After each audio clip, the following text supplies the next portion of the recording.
KKN Desa Penari adalah film yang ditayangkan berdasarkan kisah nyata yang pernah terjadi di suatu desa terpencil di Indonesia. Film ini menceritakan tentang 6 mahasiswa yang melaksanakan KKN di sebuah desa terpencil yang bernama Desa Penari. Nur Widya, Ayu, Bima, Anton, dan Wahyu tidak pernah menyangka kalau desa yang mereka pilih ternyata bukanlah desa biasa. Satu persatu dari mereka mulai merasakan keanehan desa tersebut. Bima pun mulai berubah sikap dan program KKN mereka berantakan. Tampaknya penghuni gaib desa tersebut tidak menyukai mereka. Nur akhirnya menemukan fakta bahwa salah satu dari mereka melanggar aturan yang paling fatal di dalam desa tersebut. Nah, penasaran dengan alur ceritanya? Yuk kita langsung saja ke alur cerita selengkapnya. Tapi sebelum lanjut, kita mau ingatkan nih kepada dulur-dulur semuanya untuk selalu dukung channel ini dengan cara like, comment, subscribe.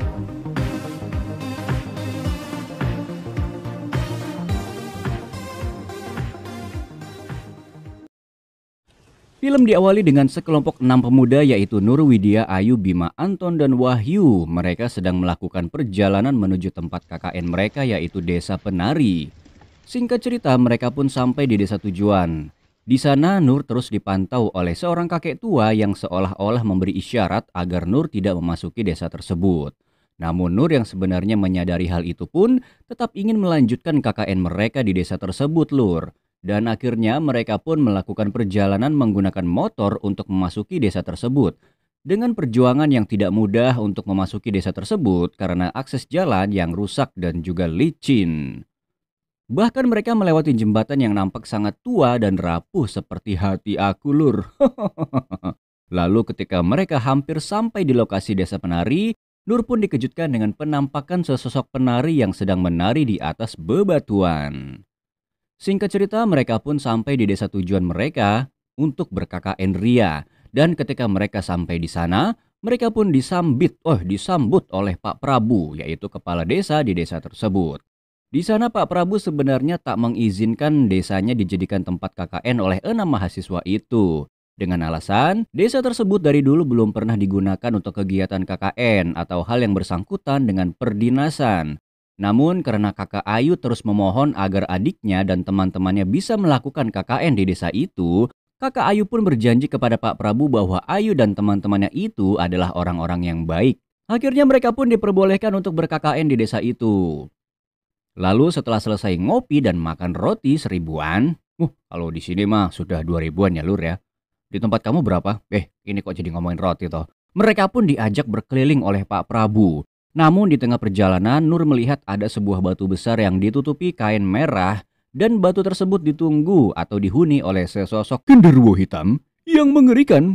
Meski di siang hari sosok tersebut pun masih muncul dan nampaknya sosok tersebut sangat marah atas kedatangan 6 mahasiswa tersebut.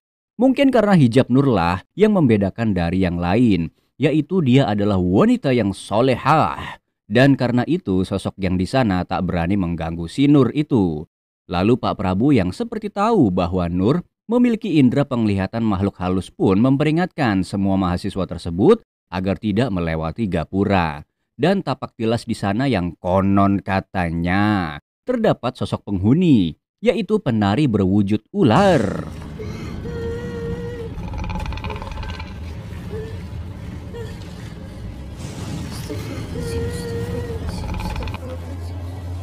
Di sana satu persatu dari mereka terus diganggu oleh sosok penunggu di sana yang mungkin mulai tak menyukai kelakuan mereka. Namun yang suka berhijab alias si Nur itu ternyata memiliki sosok Khodamul Gaib yang berupa sosok nenek bernama Mbah Dok, bahwa Bima dan Ayu sudah melanggar peraturan yang sangat fatal di desa tersebut. Dan ternyata si AA Bima suka kepada Widya. Dan Bima berusaha menggunakan cara kotor agar Widya juga mau dengannya. Ternyata Bima sudah melakukan perjanjian kepada Badara Wuhi atau sosok penari di desa tersebut yang bernama Badara Wuhi untuk membuat Widya jatuh cinta kepada Bima agar Bima dan Widya bisa sama-sama saling mencintai.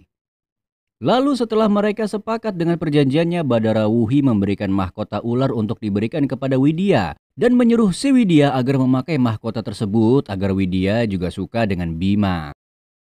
Lalu Bima menitipkan mahkota tersebut kepada Ayu. Ngapa dititip ya Lur ya? Kenapa nggak langsung dikasih aja sih? Namun Ayu yang juga suka kepada Bima malah menyimpan mahkota tersebut. Tuh kan malah disimpan. Salah si Bima ini dari awal emang Lur. Sedangkan Ayu akan diberikan selendang oleh Badara Wuhi agar ia juga bisa memikat hati Bima jika Ayu memang benar-benar suka dengan Bima. Lantas karena mereka berdua sudah melakukan persekutuan dengan makhluk halus di sana, semua mahasiswa yang ikut di sana pun ikut terkena imbasnya. Karena hal itulah yang disebut kesalahan fatal oleh Khodam Nur. Dan karena mereka berdua juga yang sedang kasmaran dibantu oleh setan di sana dengan berujung ke perlakuan yang tidak beretika, yaitu melakukan indahoy di sembarang tempat yang sangat dilarang di sana. Hal itu membuat para makhluk halus di sana sangat marah dan murka. Yang dimana Bima memasuki hutan yang sangat rimbun. Dan Widya pun mengejar-ngejarnya sampai-sampai tangan dan betis kakinya mengalami luka-luka yang dia rasakan. Dan lebih sialnya lagi ia dibawa memasuki ke dunia lain yang mana tempat itu seperti sanggar penari yang dihuni oleh banyak orang yang sedang menari dengan diiringi musik-musik gamelan. Lantas ia heran dengan apa yang dilihatnya. Lalu ia mendengar suara desahan yang membuatnya penasaran. Dan ia pun mencoba mencari dan melihat sumber suara tersebut. Dan betapa kagetnya dia ketika tahu suara tersebut berasal dari Bima dan sesosok wanita yang sedang indahoy dan indahoy. Dan ketika ia ingin kabur dari sana, ia malah dihadang oleh banyak orang yang katanya mereka semua adalah sosok yang sedang asyik menikmati suara gamelan. Tak hanya sampai di situ, ketika dia sudah begitu panik dan pikiran yang sudah bingung, ia malah diperlihatkan oleh Ayu yang sedang menari untuk menghibur para orang-orang di sana. Dan ketika Widya ingin menghampiri Ayu, si Ayu malah memperlihatkan gestur muka yang seolah-olah menyuruh Widya untuk segera pergi dari sini. Lantas untuk mengatasi masalah ini, warga meminta bantuan sesepuh di desa tersebut yang bernama Mbah Buyut. Lalu Mbah Buyut pun berubah wujudnya menjadi guguk dan akhirnya menemukan Widya yang berada di desa penari. Lalu Widya pun berlari mengikuti guguk tersebut sambil menangis dan pergi dari tempat itu. Singkat cerita, kemudian di pagi harinya ia ditemukan oleh warga desa dan setelah kejadian malam sebelumnya, ia kembali dikagetkan oleh badan Ayu dan Bima yang terbujur kaku tak berdaya. Bahkan terlihat dari raut wajah mereka yang nampak menyesali perbuatan mereka sendiri dengan wajah yang melotot. Lalu orang pintar di desa tersebut mengatakan bahwa mereka berdua sudah melakukan perbuatan fatal alias indahoy. Dan untuk imbasnya, Ayu diperintahkan menari mengitari hutan ini dengan langkah yang rapat. Sedangkan Bima harus menjadi pasangan Badara Wuhi selama-lama-lamanya. Lalu Nur di sana nampak baik-baik saja karena khodam yang dimilikinya cukup kuat Lur. Dan mungkin sikapnya yang solehah, emang idaman si Nurin lah ya.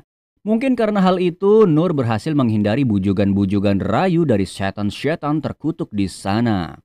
Lalu Badara Wuhi meminta kepada khodamnya Nur untuk tidak ikut campur dengan urusannya. Singkatnya lagi, ketika 4 mahasiswa yang tersisa pulang, Bima pun meninggal setelah 4 hari ditinggal. Sedangkan Ayu 3 bulan setelahnya. Dan film pun berakhir seperti ini. Intinya sih dari film ini Lur, jangan sukalah kalau indahoy di sembarang tempat, apalagi yang dikeramatkan ya. Apalagi di semak-semak, bisa gatal tenan Lur. Oke, terima kasih yang sudah menonton, semoga terhibur ya. Sampai jumpa di lain kesempatan. Wassalamualaikum warahmatullahi wabarakatuh.